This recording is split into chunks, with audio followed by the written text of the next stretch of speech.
Welcome to Journey to Joy Live, a podcast to promote wellness, resilience, and inspire joy.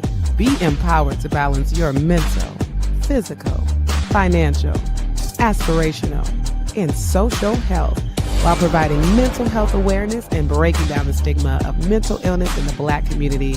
I'm your host, Dr. If Joy, and I'm here to help you transform life's challenges into opportunities for joy. Let's begin the journey together.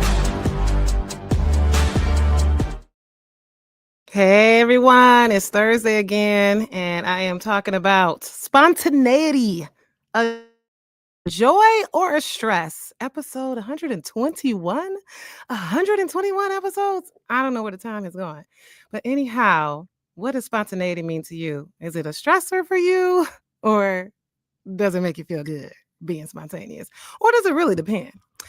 Well, as you can see, I am live from Chicago, my favorite building, the Hancock, right behind me. It's my favorite building because I actually lived for 6 weeks, 2 blocks from the Hancock building in 2002. I don't know. I was in some pre-med program and I could see that building every day for 6 weeks and it was amazing. So it's naturally my favorite building. So isn't it cool that it's my view?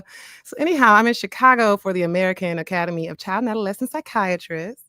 Come here every year. I look forward to it. It's always in October and usually seems to cross over my birthday. So birthday shenanigans along with the Child Psychiatrist Conference. Birthday was a few days ago. Yes, I am 42. Thank you, thank you, thank you. I know I don't look 42. Thank you. Appreciate that. So I had a great time. Honestly, this topic, spontaneity, a joy or a stress, is because I've done a lot of spontaneity in my life. Even this episode is spontaneous because the topic that I had, I just wasn't feeling it and changed it last minute spontaneously. So I'm like, you know what? Let's talk about spontaneity because I've been doing a lot of that this week, especially, and just in my life in general. It seems like all the adventures I've done, the thrill-seeking adventures that I've done have been as a result of spontaneity. When I think of when I went skydiving, yes, I've gone skydiving in Fiji. I love that story. I was doing a rotation in New Zealand. So on my way home from New Zealand, I stopped in Fiji for 31-hour layover. And I'm just like, man, I'm in Fiji all by myself. What am I going to do in Fiji? Because staying in the hotel and looking at the water apparently wasn't enough.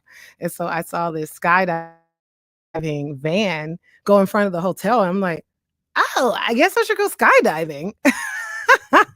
So that was a spontaneous decision. And there we go. I went skydiving. So that was nice.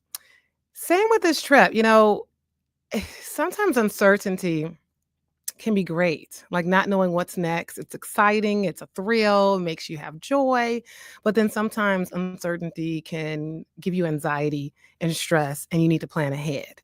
You know, I try to focus in the moment. So a lot of times planning a trip out is stressful. Literally, a few months ago, so my sister, she lives in Detroit, so she came into Chicago. I was like, I'm gonna be in Chicago for this conference. You need to come. You live close. My husband came with me on the front end of it. So she's just like a few months ago, like, what are we gonna do? We should meet up with our uncle. We should do this. We should do that. So I was just like malfunctioning. You're talking about something 3 months from now. I just can't get with the flow. It was just too much for me, too much planny. So didn't have much planned out. We did some reservations maybe a couple weeks ago, but not much planned out. And so I got here Saturday morning. Friday night before we flew out, my husband's like, so what are we going to do this weekend? I'm like, I don't know. We have plans. So I have no idea. So he's like, I wonder, is there going to be a race on Sunday? And at first I'm like, a race? I don't feel like running a half marathon, says the person who ran a half marathon 2 weeks ago and has another half marathon 2 weeks from now. But like he found a half marathon and he's like, so you want to do it? And I looked at my list, my half marathon list, because yes, I have a list because I want to do 100 half marathons by the age of 50, which at this rate, I'm probably going to do it by the age of 47. So since the Publix marathon has been my number 30 and my number 40, I'm like, well, I want my number 50 to be Publix. So if 50 is going to be Publix, I've been counting back which halves. I just did the 45 early October. And so I had 47, 48, 49, 50 mapped out, but nothing for 46. I'm like, what am I going to do? So then he's like, do you want to run this half marathon in 2 days? Blank spot, number 46. Heck yeah. So we try to register, and it's like online registration is closed. You have to register in person at the expo. So we get here on Saturday, we meet up with our uncle, and then we go and we register on site for a race the next day. That's why you just got to stay ready. If you're ready for stuff, you can do spontaneous stuff. I had just ran 8 miles that early last week. I run a half marathon at least once a month. So my body's ready for stuff like that. So whether you're a runner or not, if you just stay ready for the things that bring you joy, you could just go ahead and do those and because you're already ready for it. So that was so exciting. The adrenaline of doing that spontaneous thing definitely brought joy. Of course, since I made the plan while I was still at home, I was able to bring the things that I need to bring, like the gloves and the extra layer, because it was cold. It rained the whole time. So that's another thing, because I'm used to running in the rain. So that, hey, it is what it is. I got another race checked off. So that's one of the cases where spontaneity brings joy. But there are times when spontaneity doesn't bring joy. And, we had the dinner planned that night, but the next day on my birthday, I didn't have anything planned. So like my sister and I were just walking around, beautiful city. I love walking the Magnificent Mile. That's my favorite thing to do, going to the water tower. The water tower was closed. So we're like, oh, we didn't plan that out, right? The spontaneous walk led us to the water tower, which was closed. So we're like, well, let's walk around the water. So this is cool. It's cool. Going with the flow is cool.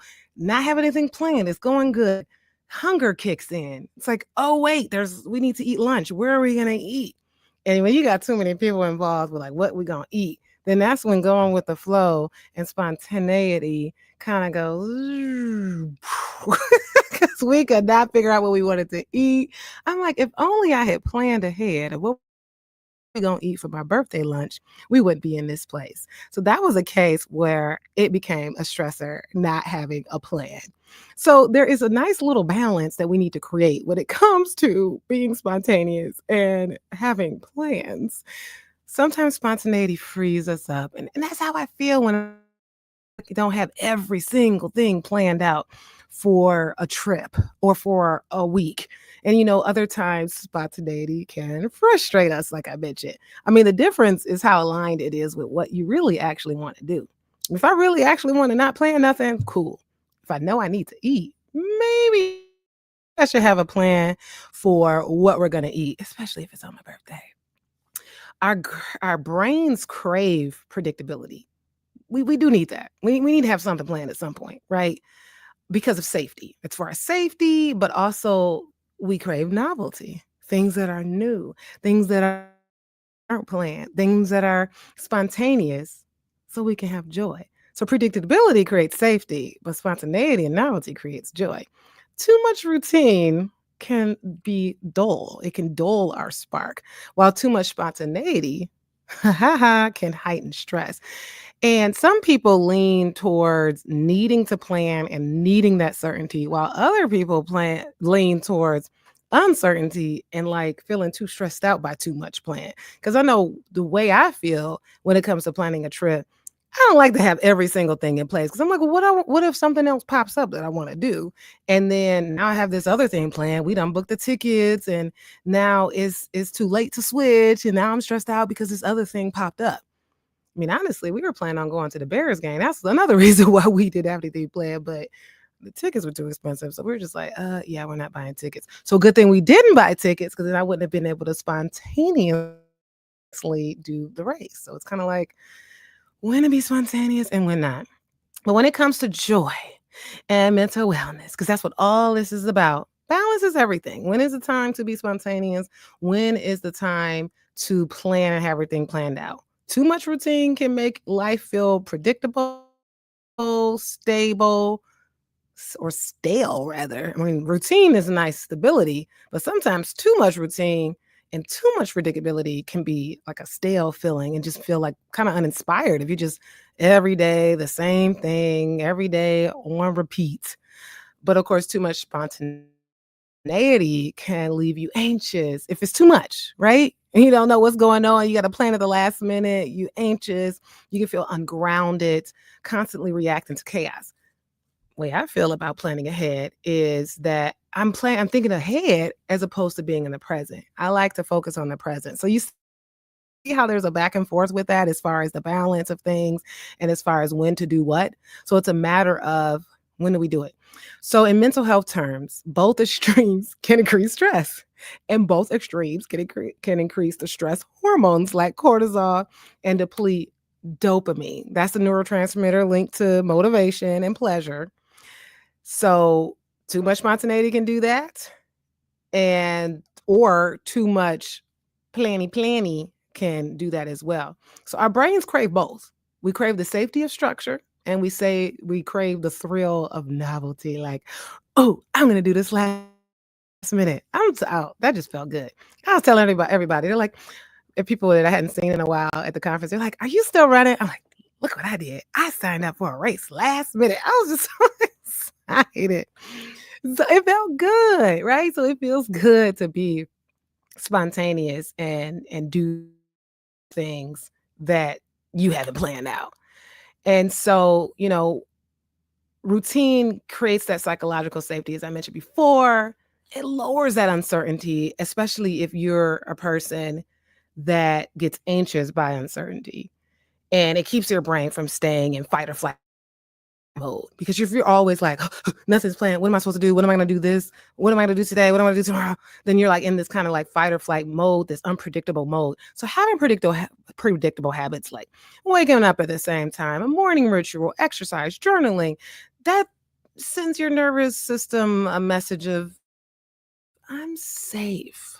I'm safe. I know what's next. I know what's happening. And that too can create joy if you feel safe. Because without some structure, anxiety increases and your brain burns more energy trying to make sense of what comes next. So, I mean, what are some signs that routine, that there may be too much routine?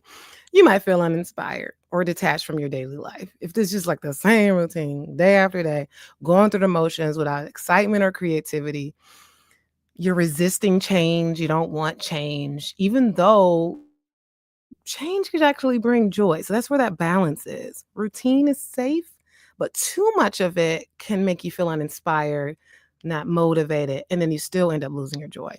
So trying to introduce, if you're the person that has to do the same routine, I mean, if doing the same routine actually helps, then, ooh, you don't have nothing to change.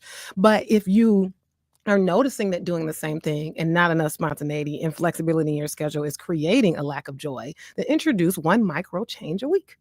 Take a new route to work. That's a change, especially if you're real rigid in what you're doing. Try a new workout. I mean, your body needs change, that's for sure. You can't do the same exact workout. Switch your playlist, switch the kind of music you do. Even the small pieces of novelty that you might incorporate in your daily routine can spark that dopamine, that reward, that exciting adrenaline without destabilizing your whole entire routine. You need a routine. I talk about that all the time, so it's okay. But why does spontaneity matter? Spontaneity feeds your spirit. It feels good and engages curiosity, creativity, and presence, reminding you that life isn't only to be managed, life is to be lived. We got to have some things that are just like, whoa, whoa, let's do this. That's not just planned. Even for those folks out there with the highest anxiety, yeah, exposure. Exposure helps with that. And I know that you are scared, and doing something different, doing something uncomfortable increases your anxiety. But hey, once you go to therapy and are able to do those things that give you anxiety, you can tap into a life of spontaneity, and that will feel good. So I get that there's people out there who are anxious and need things to say the same. But moments of healthy spontaneity actually help release endorphins and serotonin. Endorphins are those things that come out when you're exercising, creates pleasure and feeling good. Serotonin is a neurotransmitter that reduces depression, anxiety, helps with sleep, reduces aggression. So healthy spontaneity, a little bit of here and there, can actually release those neurotransmitters, and your brain's natural mood boosters. So if you are tapping into those natural boosters, you are actually tapping into something that a medication actually gives you. Isn't that awesome? Your brain releases these things? Yeah. However, too much spontaneity, constant last minute decisions, lack of planning, or overcommitting at the last minute can actually hide your anxiety and decision fatigue. So we need that balance. When every moment is uncertain, your brain stays in alert mode, leading to irritability, restlessness, and burnout. So, what are the signs that there may be too much spontaneity? You feel scatterbrained. You feel overwhelmed because just nothing's planned. You're just doing everything last minute. You're always on. You're always just like, whoa, whoa, what am I supposed to do? What do I got to do? And you're rarely at peace. When you have something planned, you're at peace. And you find yourself craving, like, I need the calm. I need some calmness. I need some peace. And you can't sit still and you can't plan ahead. So tips for those who are doing too much spontaneity out there, anchor that spontaneity inside the structure. You need to have structure. It's okay to be spontaneous, but anchor it inside the structure. Like planning unscheduled time. Well, you're a planner and you're planning lots of things. Plan a time to be unscheduled. Put that on your list. There's a spontaneity block in your week where you choose in the moment what to do. But you already set aside time for it. So it's like, yeah, it's a balance of both. So keeping a core routine is important, not a rigid one. Protecting the non-negotiables. You gotta have sleep. Let's not be so impulsive that we don't sleep or change those. You gotta make sure you have good meals, healthy meals, movement, exercise, and quiet time. So allow flexibility in how or when you do the rest of your routine. But sleep, meals, movement, quiet time, non-negotiable. Let's keep that the same. Let's get those right. Because I know for me, when I do things spontaneous, I need to realize that, that spontaneity thing is actually going to affect my sleep, like doing the race last weekend. Saturday morning, I had to wake up at 4 or something to get on the flight. Then I knew, I'm like, oh, this race is at 7 a.m. on Sunday. So gonna have to get up at 4 a.m. again because the race was about 45 minutes from Chicago. So I'm like, oh, I'm not gonna get no sleep this weekend. And yeah, it feels great, but that lack of sleep builds up. So therefore, on my birthday, I'm just like, I'm supposed to be feeling fun, but I actually need sleep. So try your best not to alter sleep if you're going to be spontaneous. Easier said than done, of course. The joy check-in, I always talk about that. Before you say yes to something spontaneous, ask, well, is this going to fill me up or is this going to drain me? Plan for joy. The same way you can add in an unscheduled spontaneity block, plan for joy. Schedule small adventures. Joy doesn't have to be random. It can be intentional. So have intention to make sure you are doing some joy. So you can plan for a particular joy and you can plan for a spontaneity block where this Friday I have nothing planned. I'm going to be spontaneous on that day. I'm going to pick what to do. That's a good balance. I mean, if your whole week is like spontaneous, then that's where the stress can come in at for sure. And I've already mentioned creating a recovery space because if you don't plan to recover from the things that you are spontaneous in, then that definitely affects you as well. So the balance, spontaneity, is it a joy or is it a stress? We got to pair the stability that we need for safety with the novelty that we need for joy. So remember that. It's not all or none. It's a good mix, and you know what works for you. So joy lives in the dance between structure and surrender. Surrendering your schedule, but also having that structure when you need to. Routine grounds your nervous system. Spontaneity awakens your soul. So knowing when to do what is important for your joy. Thank you for listening tonight. I'm here quick with you because I'm here for a conference. So there's a couple of receptions tonight. Thank you for listening. I'll be here next week at the same time at 7 p.m. with Tia Baruti. She is going to be my special guest. This is Breast Cancer Awareness Month. She is a breast cancer survivor. And so that's going to be really rewarding and empowering to talk with her. Again, as you know, I have my books, The Enjoyno. It is a wellness journal that can help you with balancing your mental, physical, financial, aspirational, and social health, as well as the book Wife Inspired Joy for the Wife Mom Boss, Balancing It All Without Losing Yourself. That's $17.49 on drenjoylife.com. You can also buy the Inspired Joy for the Wife Mom Boss along with the Enjoyno. It is the Joy Bundle for $45 at drenjoylife.com. Thank you for listening. This has been an Enjoy Life production. If you're in a crisis, don't hesitate. Call, text, or chat 988 for immediate support. Please note, this podcast is for informational purposes only and is not a substitute for professional treatment. If you're looking for therapy or medication management through Enjoy Life, visit www.drenjoylife.com to request a consultation. I'm licensed in 12 states. I accept Aetna in Georgia, Florida, and Virginia. Be sure to grab your copy of the Enjoyno to help you on your wellness journey. Also check out Inspired Joy for the Wife Mom Boss to help you balance it all without losing yourself. Better yet, get the full Joy Bundle for just $45. Remember, Journey to Joy Live is every Thursday at 7 p.m. Thank you for joining me, and until next time, may you continue to transform stress into joy.